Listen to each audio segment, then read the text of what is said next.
Ginger Vision presents Red Center Rumble.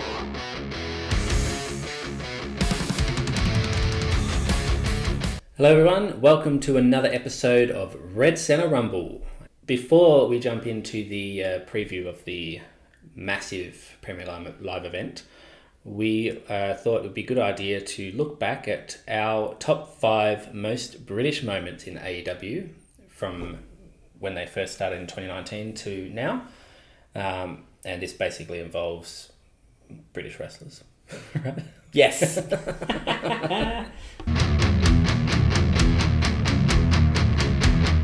Coming in at number 5, Yeah. we have the Pac and Omega feud. Oh, yeah. Between Okay. Pac and Kenny Omega. Oh, Cameo Omega. Cameo Omega. Wow. Kenny Omega. Street Fighter. Yeah, so this was a really intense feud when it started, right? Yeah, this is going back to the early days of AEW. Yeah, so it was, I guess, some kind of a dream match. I think people wanted to see Pac and Kenny Omega. And yeah, it was a pretty intense feud, like you were saying. Pretty violent. There was, I know there was a match where they brawled all over the arena, I'm pretty sure. Pretty sure there was barbed wire involved. Yep. There was some pretty intense rivalry, this one. And a real sort of, I think, you know, in the early days of AEW, this was a real standout in terms of the kind of matches that you could expect. Because a lot of that, I mean, AEW was awesome right from the beginning, but there was a lot of flips and a lot of tope suicidas and that kind of stuff. Yep. Whereas I think this match really brought the intensity and that kind of level of professional wrestling that we now know is standard for AEW. So it was awesome. Yep. And it's continued on, right, quite a bit. So they had that initial feud. They had, what was their standout or their final sort of match of that initial feud? So the final match of their feud was held in, I believe, is that right? February 26, 2020. February 26, 2020, Omega defeats Pac in a 30-minute Iron Man match. Oh, okay. I didn't know Robert Downey Jr. could wrestle. What? What are you talking about? Iron Man match? I should have got that. Oh, jeez. So that was the third match in their feud. Yeah. Began with when Pac defeated Omega by a referee's decision at AEW All Out. Okay.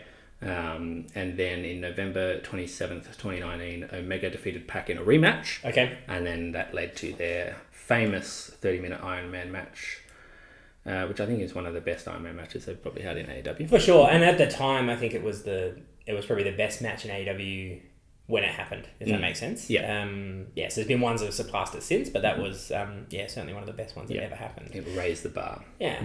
And then they went on, I guess, so that was probably that was their last singles match together, but they have had the whole feud between the Elite and the Death Triangle. So that was a best of 7 or something, right? That's right. Best of 7 for the tag championship. Yeah, for the Trios Championship. The Trios Championship. That's right. So that was pretty amazing. They also crossed paths in a 3-way match for the AEW World Championship. I think that was when Kenny Omega was doing his belt collector run.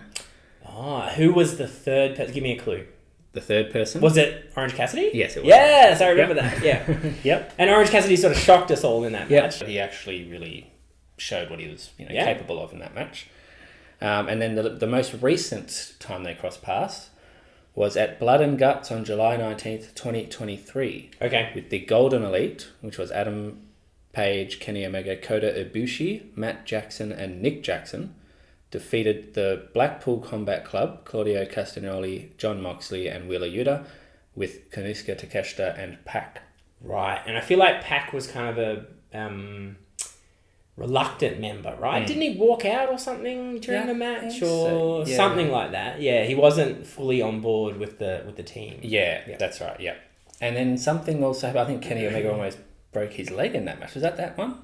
Yeah, maybe. When the cage came down and his leg got stuck. Was that much? I think so. Yeah. And I just remember somebody was on a bicycle. Do you remember that? Riding around the ring? I don't know if it was that match or... I can't remember. It was a match with Kota Ibushi. I don't know if it was that one or there was some bicycle match. Oh, it might have been that. That match was actually crazy. They had the bed of nails and everything. Yeah, that was full on. Yeah. All right.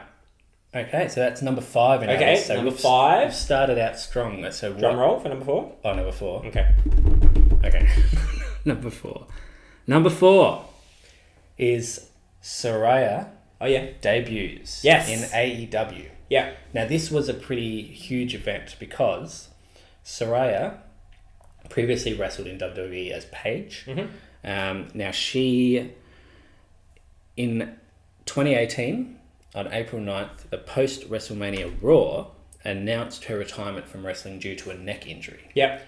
And from that day forward in WWE, she continued on as a on-screen talent, as in like managerial or general manager roles, before she departed WWE in July 2022. Okay.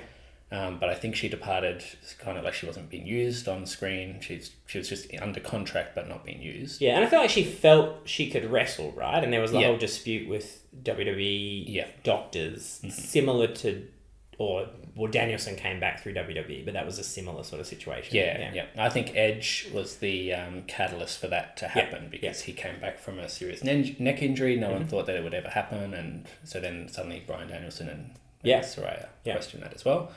So then fast forward to September 21st, 2022, which is only, 4 months later, she debuted at AEW Grand Slam in Queens, New York. Yep. Arthur Ashe Stadium.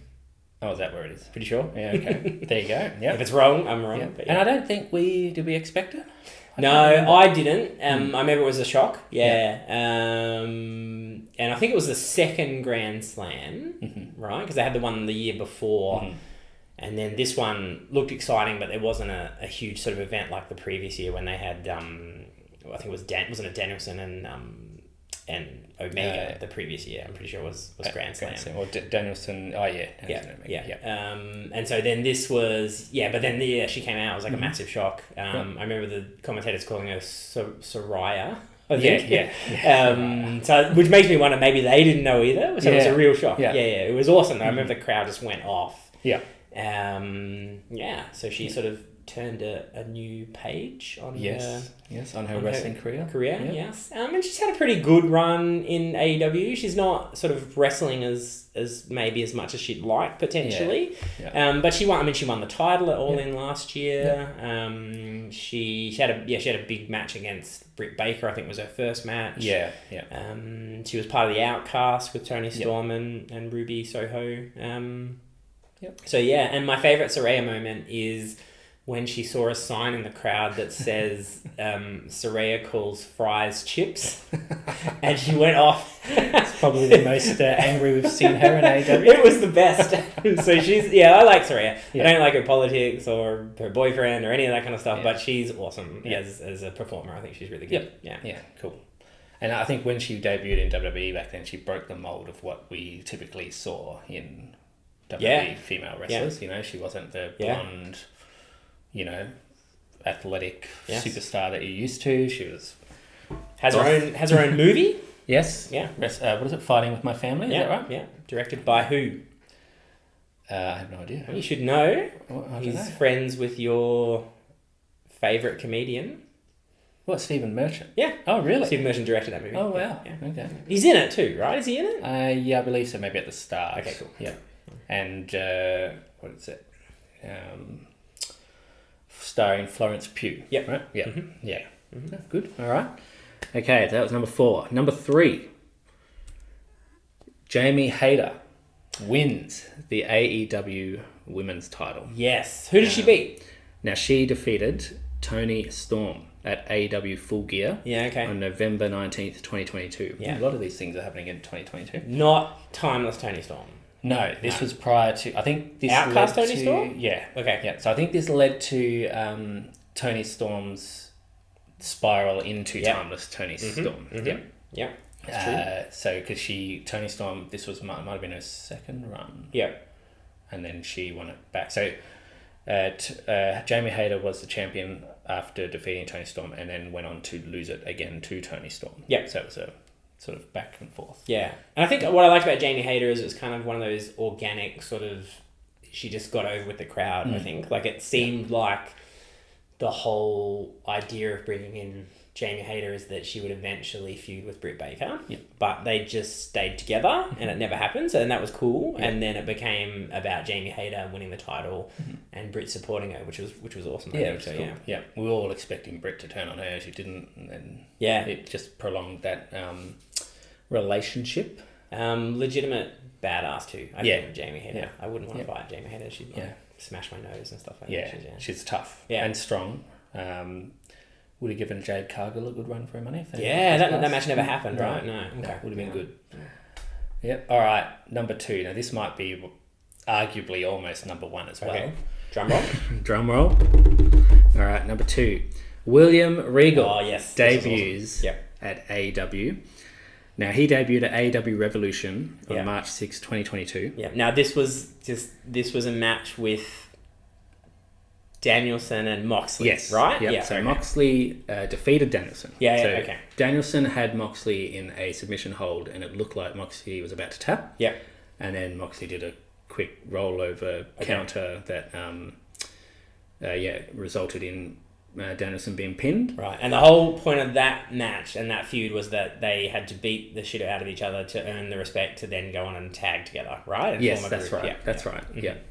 Yep. And then I think what made this moment so memorable was there was no music played. He just wandered out from backstage. I remember him walking down not the ramp, Yeah. but the side of the ramp. Yeah. Yeah, That's right. And the crowd is going off when they realised who it was. And Yeah, stuff, so yeah. You could, the camera was still, like the perspective was still on the match going on, not the match, but the aftermath of the match when they were, Danielson and Moxley were sort of staring each other down and trying to brawl each other. And all you saw was people in the background looking to another section of the arena, and they started getting on their feet. And like, what's going on? What's happening? And then out comes William Regal, and he gets into the ring, and what does he do? He slapped both of them. Yep. Is that right? He did Yep. a full Will Smith. Yeah. Yes, so he slapped Moxley. Moxley got up in his face. Moxley was bleeding, as Moxley does. Really? He was bleeding on the match? Okay.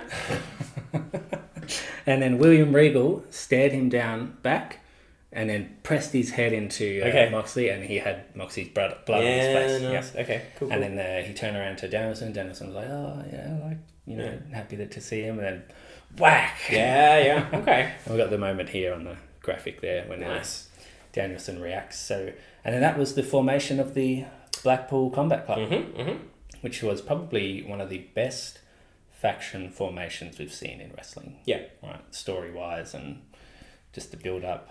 So it was a short run with Regal, but it was awesome. Yeah. I think it gave a lot of, I guess, credibility maybe to, AEW had credibility, but I think to get one of the sort of legends of wrestling in there and somebody's got such a great reputation. It was really awesome to have him there, and everything he did was fantastic. So the Blackpool Combat Club was great. He used to come out on commentary and call like Excalibur like a cheeky little man in a mask or something. Remember? Some weird like sexual tension there stuff that was really funny. He had that sort of ended up with sort of the MJF angle and that kind of stuff, which really helped sort of propel MJF. Who was on a great trajectory anyway, but was just another sort of notch in making him ready for world champion and that kind of stuff. I think it kind of tied in with the whole narrative of him, of MJF being rejected so often from his progression, and William Regal tied in with that. Yeah. And just lots of great stuff. Like he used to hear stories where like him and Danielson would just be in the ring prior to shows, working out with anyone that wanted to sort of, learn from them and that kind of stuff. And I think like Jade Cargill did a lot of work with them and that kind of thing. So just awesome sort of, that kind of stuff that that William Regal brings to your thing. And, like it's understandable why he went back. Like he's really strong friends with Triple H. He shouldn't have never been let go by WWE in the first place anyway. It was a silly sort of pissing match, I think, between Vince and Triple H. So, he's back where he belongs and stuff. But it was good. It was a nice little... Yeah, and his legacy lives on with the Blackpool Combat Club still going. And, he had a very big impact on AEW, and it's still felt to this day. Yeah. And then without Blackpool Combat Club, we wouldn't have got this awesome version of Claudio Castagnoli. No, that's true. And Wheeler Yuta, who come out of nowhere with this brutal match against John Moxley to earn his place in the Blackpool Combat Club. Yeah. So, it was good. But he didn't share a cup of tea with Chris Jericho. No. Wisely, perhaps. Yes, wisely. Yeah. If you know, you know. Okay, before we get to our number one spot. Oh, yeah, there's a we've special got- mention, yeah, right? We've got an honourable mention. Okay. And this is in...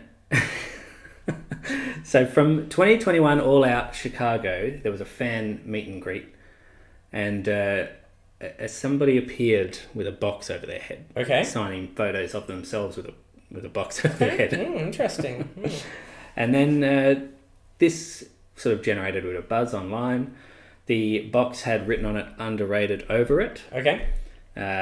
And throughout the following year, until August 24, 2022, this box-headed person would appear in the crowd randomly throughout. Yeah. And I think a lot of the time it wasn't actually acknowledged by anybody. I don't think anybody mentioned it at all.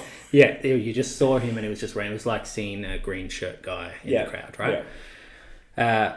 And then, so then in August 2024, Pac confronted Boxhead in the crowd and he ripped the box off of this bloke's head and the bloke was tied up, bruised, and had masking tape on him so he couldn't talk. Okay. He was a decoy.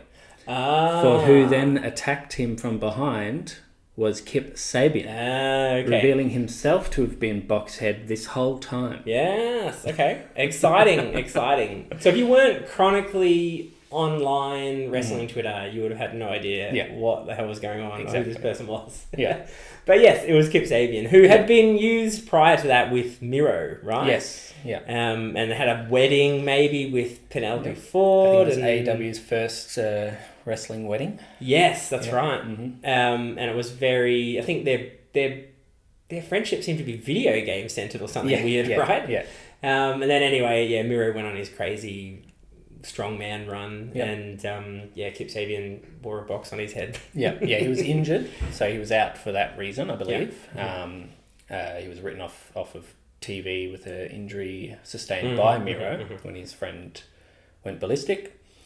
Then he's come back with this kind of new persona. He's shedded that, what was his persona before? Superbad, wasn't it? Yeah. So he's got rid of that persona now. He's come back as, I don't know what he is really, but... So he's been used recently a little bit with a bit of an angle with the patriarchy. Yep. So, they've been dissing him and making dad jokes as the patriarchy does.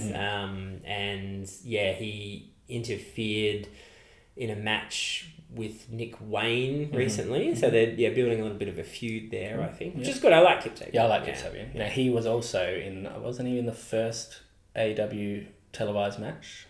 Was he? With Sammy Guevara? Oh, he could have been. I think it was on the first AEW Dynamite. Okay. Perhaps. Nice. Yeah. Cool. So he's been around AEW from the beginning. Yeah.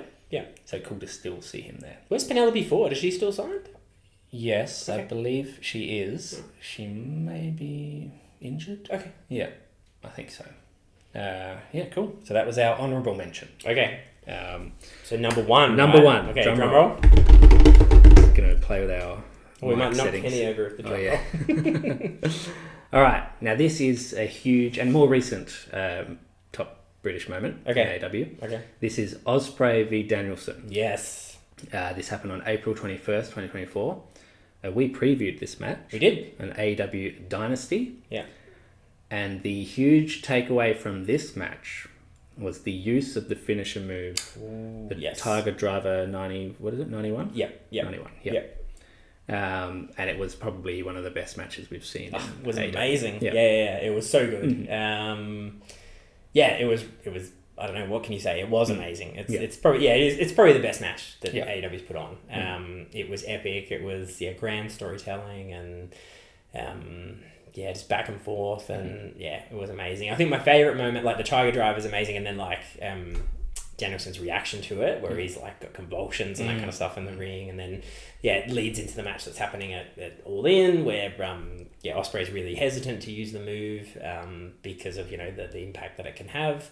But I think there's another moment in that match where Ospreay goes for an Oz cutter and Danielson counters it with a Berserker knee. Oh, It's so good. Yeah. It's like the best. I was like, what the hell? Yeah. I had never seen that. It was amazing. There were so many oh my god moments in this match. Yeah. How long did it go? It was a long match too. It would have been close to an hour maybe. Yeah. And the worry, I guess, sometimes the worry with these big marquee matches is that they'll end in a time limit draw because that's AEW's done it before, and you sort of get a little bit worried. But they're not doing that so much now. No. Yeah. So it was great. Yeah. It was excellent match, and I think we are all waiting eagerly for number 2, the rematch one day, which hopefully will be sooner rather than later, and could involve a title depending on what happens at All In. Yes, potentially. Mm-hmm. Yeah. Mm-hmm. Cool. All right, so that was our top 5 British moments. Top 5 British moments in bruv. AEW. Okay. Yes, bruv.